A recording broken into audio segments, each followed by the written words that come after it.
मेरे लिए ये बड़े फख्र की बात है कि आज मैं बिहारी कम्युनिटी के साथ हूँ और मैं करने से पहले मैं चाहती हूँ कि जो आपकी कुर्बानियाँ हैं, जो आपकी जिंदगी का सफर है, उसके लिए मैं मट्टी की मोहब्बत में हम आशुफ कसरों ने, मट्टी की मोहब्बत में हम आशुफ कसरों ने वो कर्ज उतारे जो वाजिब भी नहीं है। मैं आपकी जद्दोजहद को सलाम करती हूँ। यूं तो बहुत सारी बातें हमें यहाँ नहीं करनी थी, लेकिन आज मुझे अपना कराची का भी माहौल मिला है ना, मुझे आपसे बात करनी है और मैं चाहती हूँ कि जो चेहरे मुझे नजर नहीं आ रहे, अगर आप लोग सामने से साइड ले लें, थोड़ा सा साइड हो जाए, मैं अपनी आवाज मेरी पीछे भी जाएगी और मुझे बात करने में आसानी होगी। मुझे यहाँ बैठे हुए लोग नजर नहीं आ रहे। इस मुल्क में ज़ियाउल हक के मार्शल्ला में ज़बान की बुनियाद पर एक जमात बनाई गई, महाजिर कौमी मूवमेंट, जिसने अपना पहला मुतालबा ये रखा कि बिहारियों को पाकिस्तान में लाया जाए। दूसरा कोटा सिस्टम का था, लेकिन हम पहले इसी पे बात करेंगे। उसके बाद वो सूबाई असेंबली में पहुंचे और नेशनल असेंबली में पहुंचे, लेकिन कोई एक करारदाद भी आपकी वापसी के लिए, जो हमारे वहाँ पे लोग कैंपों में हमारे बिहारी बहन भाई हैं, उनके लिए उन्होंने कभी बात नहीं की। आपकी नज़र से कोई उनकी करारदाद गुजरी? नहीं गुजरी। 24 करारदादें इस पे गुजरी कि अल्ताफ भाई की जान को खतरा है, इधर से खतरा है, उधर से खतरा है, इधर से खतरा है। उसके बाद जो है, मुझे सिर्फ आप ये बताएं कि शहीद जुल्फ़िकार अली भुट्टो के अलावा कोई लीडर है जिसने बिहारियों को पाकिस्तान में बसाया हो? और रंगी टाउन सबसे बड़ी आबादी है जहां पे हमारे बिहारी भाई रहते हैं। और मैं आपसे ये वादा करती हूं कि हमारी एक MNA साहिबा भी औरंगी टाउन से ताल्लुक़ रखती हैं, शाहिदा रहमानी। वहाँ पे उनका 3 मंजिला स्कूल था और फिर एक ऐसा वक्त आया कि मैंने कहा कि हमने कराची में ऐसा वक्त गुजारा है कि डिस्ट्रिक्ट सेंट्रल और डिस्ट्रिक्ट ईस्ट में और वेस्ट में भी सिर्फ GA भुट्टो कहने पे सेंट्रल में 100 लोगों का कत्ल हुआ है। वेस्ट में हमारे नदीम भुट्टो के सारे पोलिंग एजेंट 2009 के इलेक्शन 2008 के इलेक्शन के बाद उनको चुन चुन के कत्ल किया गया।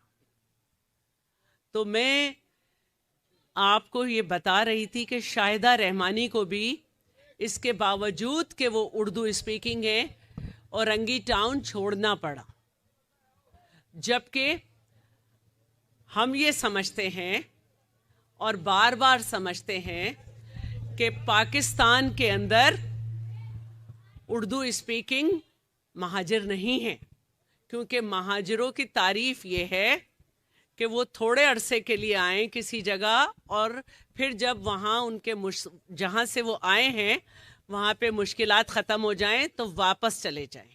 महाजिर की तारीफ ये है कि उन्हें सरकारी नौकरी मिलने की इजाज़त नहीं। महाजिर की तारीफ ये है कि वो प्रॉपर्टी नहीं खरीद सकते उस ज़मीन पे। महाजिर की तारीफ ये है कि वो सियासत नहीं कर सकते। 12 साल सबसे ज़्यादा तवील मुद्दत उर्दू स्पीकिंग गवर्नर रहे।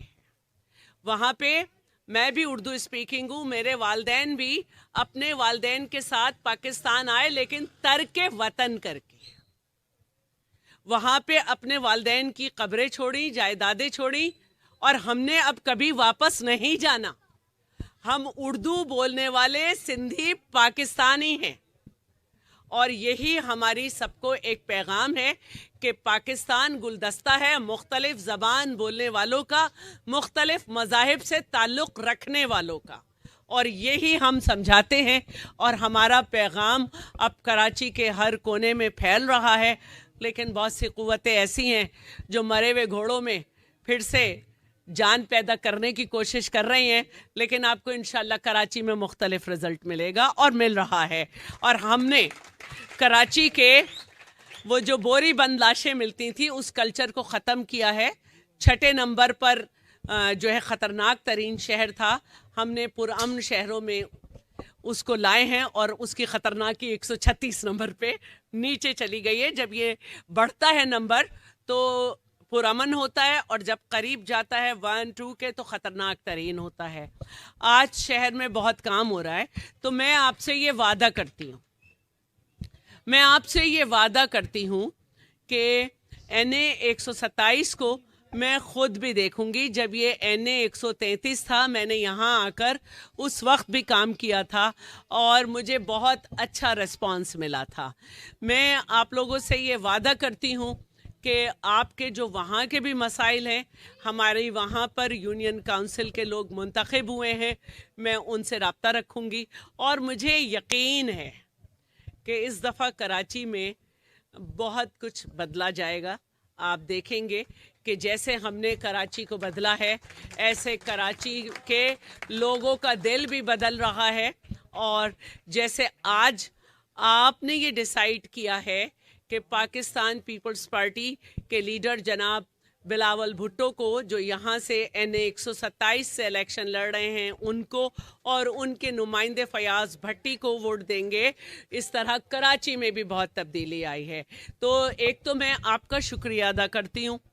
हमारे मंशूर पे बात अली बदर करके गए हैं, लेकिन मैं फिर भी आपसे एक बात करना चाहती हूँ कि शहीद जुल्फ़कार अली भुट्टो के बाद पंजाब में हमारी हुकूमत नहीं बनी और आपने मुख्तलिफ पार्टीज़ को आजमाया, लेकिन अब वक्त बदल रहा है, दुनिया के माशी मामलात बदल रहे हैं, पाकिस्तान के भी माशी मामलात बहुत ख़राब हैं।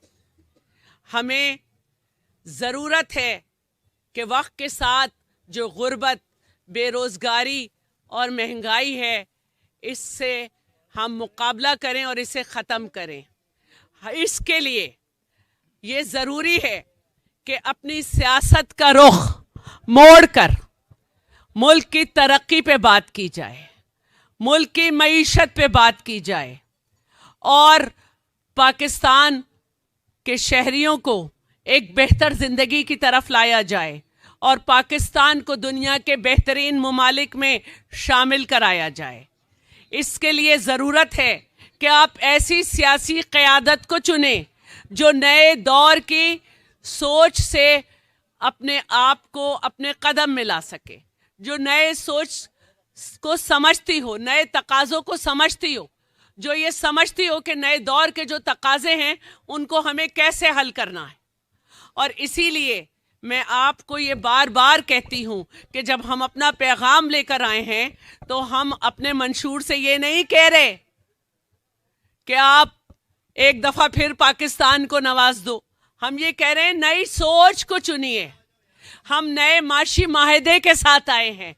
हम ये चाहते हैं कि पाकिस्तान के मजदूर, पाकिस्तान के किसान, पाकिस्तान का नौजवान उसके लिए एक प्रॉपर पैगाम लेकर आएं, उसके लिए एक प्रॉपर जो है एक मंसूबा लेकर आएं ताकि वो अपने पैरों पे खड़ा हो सके। आपको याद होगा मुशर्रफ के बाद मुशर्रफ का जाना ठहरा इसीलिए था कि गंदम और आटा नहीं था, लेकिन जब हम आए तो ज़राई जो है एक्सपोर्ट वो एक रिकॉर्ड एक्सपोर्ट हुई, क्योंकि हम ये समझते हैं कि ये ज़राई मुल्क है। हमें अपने मुल्क की ज़राअत, सनत और तिजारत को फ़रोग़ देना होगा। जब हम अपनी ज़राअत, सनत, तिजारत और सर्विसेज को फ़रोग़ देंगे, खिदमात को फ़रोग़ देंगे, तो हमारी माशी तौर पे हम मुस्तहकम होंगे। ये हमारे मंशूर का हिस्सा है जिससे हम कहते हैं कि हम इससे ग्रीन इकॉनमी लाएंगे। जब हम कुदरती वसाइल से, जैसे सिंध के अंदर हवा से, कोयले से और सूरज से बिजली पैदा हो रही है। 18वीं तरमीम के बाद सबसे ज्यादा बिजली सिंध पैदा कर रहा है और अपने वसाइल से बिजली पैदा करके हम फैसलाबाद की इंडस्ट्रीज को 660 मेगावाट दे रहे हैं। हम ये चाहते हैं कि ये ग्रीन एनर्जी पैदा की जाए पूरे मुल्क में। हर डिस्ट्रिक्ट में सब तवानाई पार्क लगाए जाएं ताकि लोगों को बिजली मिले और फिर हम शमसी तवानाई से जो बिजली पैदा हो उसके 300 यूनिट गरीबों को देंगे। मैं आप लोगों को ये वादा कर रही हूं, अली बदर ने भी किया, कि कराची और पूरे सिंध में जिस तरह से हमारे सेहत की सहूलियात हैं हम वो देंगे, गामा नाइफ की सहूलत देंगे। आज हमको मजाक उड़ाते हैं कि 15 मंसूबे बताओ, चलो तुम ये बताओ कि जिना हॉस्पिटल और चिल्ड्रन हॉस्पिटल किसने बनाया? ये बताओ शेख ज़ैद हॉस्पिटल किसने बनाया? आपने नहीं बनाया, ये शहीद जुल्फ़कार अली भुट्टो और उनकी बेटी ने बनाया है। आप कहते हैं कि हमने तैयब अर्दगान हॉस्पिटल बनाया, जी वो तुर्की ने बनाया। हम आपको ये बता देना चाहते हैं कि हम वो काम भी करते हैं जो वफाकी हुकूमतों को सूबे में करना चाहिए। हमने दरिया के ऊपर पुल बनाया है, मुल्ला कातियार पुल, जो अपनी मिसाल आप है, आप आके देख लें अगर ऐसा पुल हो। हमने जो थर में पावर प्रोजेक्ट लगाया है उसको आके देख लें अगर पूरे मुल्क में ऐसा पावर प्रोजेक्ट हो। और मैं ये चैलेंज करती हूँ, ये जो बार बार कहते हैं कि हमने बिजली की सहूलत दी, हमने पैदा की, वो मुझे पावर प्रोजेक्ट बता दो जो आपने लगाया। जरदारी साहब ने 2 साल मेहनत की, 80 दौरे चाइना के किए, फ्रेंड्स ऑफ पाकिस्तान कंट्रीज बनाए ताकि पाकिस्तान पे से दहशतगर्दी का लेबल हटे। आप तो उस वक्त ये कह रहे थे कि पंजाब में धमाके नहीं करो तालिबान, हमारे ख्यालात तुमसे मिलते हैं, और हम पाकिस्तान के माथे से लेबल उतार रहे थे। हम मोहतरमा शहीद की लाश उठाकर आए थे, हमें मालूम था कि हमारे कायद ने कुर्बानी इसीलिए दी है कि हमने पाकिस्तान बचाना है। हमने उसी वक्त कहा था पाकिस्तान खपे। जब हमने प्रोजेक्ट्स लगाए तो वो 3 साल में जब वो बिजली देने वाले थे तो आप पंखा झलने बैठ गए छोटे मियां साहब। आज शर्म नहीं आती कि बात कर रही हैं कि पानी तुम्हारे घर आता है। भाई घर तो हमने दिया है ना, पानी अगर तुमने दे दिया तो क्या हुआ? चूल्हा तो हमने जलाया है ना, गैस तो हमने दी है ना। तुम ये बताओ भुट्टो साहब की शहादत के बाद से जनरल जिलानी की पैदावार, तुम ये बताओ कोई ग्रीन टाउन जैसी रिहायशी स्कीम दी है? एशिया की सबसे बड़ी रिहायशी स्कीम में खड़ी हूं मैं, जो भुट्टो साहब ने दी। कोट लखपत में कोट लखपत में भी हमारी एक रिहायशी स्कीम है। और ये मेरे नौजवान कायद का वादा है कि आपको 30 लाख घर बना के देगा, क्योंकि हम में ये सलाहियत है। आप जो हैं माशाल्लाह दौर की पैदावार लीडर, हमारे ऊपर जो है वो इल्ज़ामात लगाते रहो कि 10% और 100% और फलाना %। आपको $1.2 बिलियन के लिए IMF के सामने खुद शहबाज शरीफ ने कहा कि हमने लोहे के चने चबाए। लेकिन हमें देखो, हमारी खिदमात को दुनिया ने देखा। 2 साइबर नाइफ हमारे पास हैं, एशिया में 17 ममालिक में, 2 हमारे पास सिंध में कराची के अंदर है। हमें देखें, एशियन बैंक ने हमें जो है, वर्ल्ड बैंक ने 804 अरब का हमने माहिदा किया 4 साल पहले कराची के लिए। आज कराची के जो हालात बदले हैं वो इसलिए बदले हैं कि दुनिया हम पे ट्रस्ट कर रही है। पब्लिक प्राइवेट पार्टनरशिप में पीपल्स पार्टी सिंध हुकूमत का एशिया में 6ठा नंबर है, और हमारे अलावा अगर नंबर है तो भारत के गुजरात का है, आपका कहीं नहीं है, आपका कहीं नहीं है। और आज एक मिनट हम जो आपसे बात कर रहे हैं वो ये कर रहे हैं कि ये जो मौसमियाती तब्दीली से सिंध का सबसे ज्यादा नुकसान हुआ था, उस वक्त का वजीर आजम कहता था कि अगर इमदाद आई तो हम सिंध को नहीं देंगे, लेकिन हमने पूरी दुनिया को मनवाया कि इसमें हमारी गलती नहीं है। ये G20 ममालिक के पोल्यूशन का नतीजा हमारे सिंध पे गिरा है, और हमने आलमी मौसमियाती जो है फंड कायम कराया। और आप 1.2 अरब के लिए तड़प रहे थे, हमें 21 लाख घर बनाने के लिए $2 अरब मिले, जिसमें से 3 लाख घर हम बना चुके हैं। ये हमारी काबिलियत, हमारे ऊपर दुनिया का ट्रस्ट है कि जब मेरा नौजवान कायद वजीर खारजा बना तो फेटफ की लिस्ट से नाम निकला और उसने अपनी बेहतरीन सिफारतकारी से ये मनवा लिया कि वो शहीद जुल्फ़िकार अली भुट्टो का नवासा और बीबी शहीद का बेटा है, जो पाकिस्तान के चेहरे को साफ करके आगे बढ़ा सकता है। मैं आप लोगों से ये बात करना चाहती हूँ बार बार कि बड़ा मजाक उड़ाते हैं, बड़ा मजाक उड़ाते हैं। यहाँ पे अहले ज़बान बैठे हैं, कहा तीर पे एक नुक्ता लगाओ तो शेर बनता है। नहीं शहबाज शरीफ साहब, एक नुक्ते से पहले शीन का शोशा भी लगाना पड़ता है, फिर बनता है। और शोशा तो आपका काम है शहबाज शरीफ, वो आप नहीं लगा सकते, वो हमारे जियाले लगाएंगे और आपको ये बता देंगे कि शोशा से काम नहीं चलता, खिदमत से चलता है। शो मारेंगे तो फिर आपको लोगों को ये तासुर देना पड़ेगा कि आपके मामलात कहीं तय हो गए, बात फिर भी नहीं बनी। हमने तो अपने मामलात आपसे तय कर लिए, हम तो आपसे अपने मामलात तय करने आए हैं। कहते हैं कि वो है ना नौजवान के कार्ड की बात कर रहा है, मजदूर कार्ड उठा के आया है। तो भाई आपके पास तो आवाम के मसाइल के कार्ड नहीं है ना, आपके पास है पासपोर्ट कि मेरे प्लेटलेट्स गिरे तो मुझे जाना है। हमारे पास है हॉस्पिटल, हमारे पास आओ, हम इलाज करेंगे, वरना हमारे ही डॉक्टर्स बुलाने पड़ेंगे आपको। मैं आपसे एक और बात कहना चाहती हूँ। खातून फरमा रही थी कि बिलावल भुट्टो कहते हैं मेरे यहाँ पानी नहीं आता। भाई कुछ पढ़ लेती तो पता चलता कि बिलावल भुट्टो का घर कैंटोनमेंट बोर्ड में है। वहाँ पे कराची के जो बल्दियाती सेटअप है, पहले तो ये कि ये उसका काम था, पहली दफ़ा हम बल्दियाती हुकूमत लेने में कामयाब हुए, पहली दफ़ा हमारा मेयर बना है। उससे पहले तो उनका था, जिनके पास आप अभी माहिदा करने गए थे, लेकिन उन्होंने आपको लड़ने नहीं दिया, उनका काम था। लेकिन उनका भी नहीं था, ये कैंटोनमेंट बोर्ड का काम होता है कि अपने एरिया को पानी दे। लेकिन अल्हम्दुलिल्लाह आपने कभी K4 में मिलियन से ज़्यादा, 2 मिलियन से ज़्यादा नहीं डाला, और हमने बिलियंस के हिसाब से डाला, हम उसको भी कंप्लीट करेंगे। हम आपको ये बता देना चाहते हैं कि हमने अपने मंशूर पे अमल किया है, इसीलिए मोहतरमा बेनज़ीर भुट्टो की शहादत के बाद हमारी सीटें मुसलसल बढ़ रही हैं। आप हमारा मजाक उड़ाते हैं कि आप पंजाब में कहाँ हैं, हम तो फिर भी हैं, आप सिंध में कहाँ हो? ना बल्दियाती में, ना सूबाई में, ना नेशनल असेंबली की कोई नशिस्त आपके पास नहीं है, क्योंकि आपको मामला तय करके आगे बढ़ने की आदत है। लेकिन अवाम जाग रही है, उनमें शऊर आ गया है। देखो सर्दी में बैठे हुए हैं, उनको मालूम है कि बिलावल भुट्टो अपने नाना के नक्शे कदम पर अपनी माँ की हिदायत के साथ आगे बढ़ रहा है। उसको मालूम है कि कब कहाँ एंटर होना है, कैसे नुमाइंदे अपने साथ लेके चलने हैं, किस तरह के लोग अपने साथ लेके चलने हैं।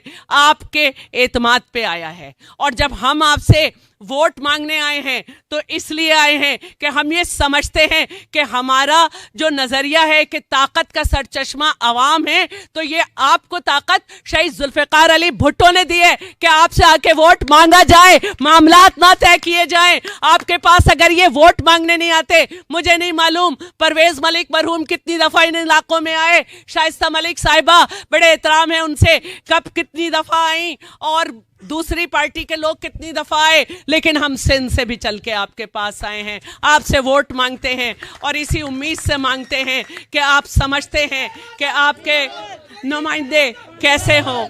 बहुत मेहरबानी, आपका जज्बा देख के मुझे ये यकीन आ गया है कि आपने बिलावल भुट्टो को चुना है, क्योंकि आप जानते हैं कि दिलेरों की औलाद दिलेर होती है, बहादुरों की औलाद बहादुर होती है, गयूरों की औलाद गयूर होती है, वतन परस्तों की औलाद वतन परस्त होती है, हर तकलीफ उठाती है, मुल्क में रहती है, लेकिन भगोड़ों की औलाद भगोड़ी होती है, अपने मुल्क की शहरी नहीं होती। आपका लीडर वो है जिसने मामुओं के जनाजे भी देखे हैं, नाना के जनाजे को भी सुना है, माँ का जनाजा भी देखा है। बचपन में छोटा सा माँ के साथ जेल के बाहर पत्थर पे बैठा रहा है कि बाप की शक्ल नजर आए। लेकिन हमारे यहाँ ऐसे ऐसे वजीर आजम आ गए कि औलादे पाकिस्तानी शहरी नहीं है, जेल में है, तो दूसरी जगह औलाद पाकिस्तानी शहरी नहीं, वजीर आजम 3 दफा बन गए, फिर कह रहे हैं नवाज दो, औलाद बाहर। अभी तक डिसाइड नहीं कर सके खुद तकरीर पहले करूं या बेटी को कराऊं कौन बनेगा वजीर आजम। बस यही सोच है, अवाम की कोई सोच नहीं है। तो आप जब ये सोच कर चुके हैं कि आपका लीडर बिलावल हो, तो फिर मैं यही कहूंगी कि आपका निशान तीर का निशान है, तीर का निशान बहादुरों का निशान, तीर का निशान गयूरों का निशान, तीर का निशान नौजवानों का निशान, तीर का निशान बुजुर्गों का निशान, तीर का निशान मेहनतकश का निशान, तीर का निशान गरीबों का निशान, तीर का निशान खवातीन का निशान, तीर का निशान जीत का निशान, तीर का निशान फैयाज भट्टी का निशान, तीर का निशान बिलावल का निशान और तीर का निशान जीत का निशान। 8 फरवरी को आपने फजर पढ़ के सबसे पहले अपनी खवातीन से वोट डलवाना है। अल्लाह के हुजूर में दुआ करना कि या अल्लाह हमें ये सलाहियत दे कि हम सही लोगों को पहचानें, पाकिस्तान के लिए सही लोगों को मुंतखब करें, और उसके बाद बुजुर्ग वोट डालेंगे। फिर उसके बाद मेरे नौजवान पोलिंग स्टेशन संभालेंगे। अपना वोट किसी और के इख्तियार में करके ना आ जाना, भाग जाएंगे, आपके साथ नहीं खड़े होंगे, बीमार हो जाएंगे। आपने अपने वोट की हिफाजत खुद करनी है, अपना रिजल्ट खुद देना है। बहुत शुक्रिया, बहुत मेहरबानी। और तीर चलेगा, बच्चा बूढ़ा यही कहेगा, तीर चले।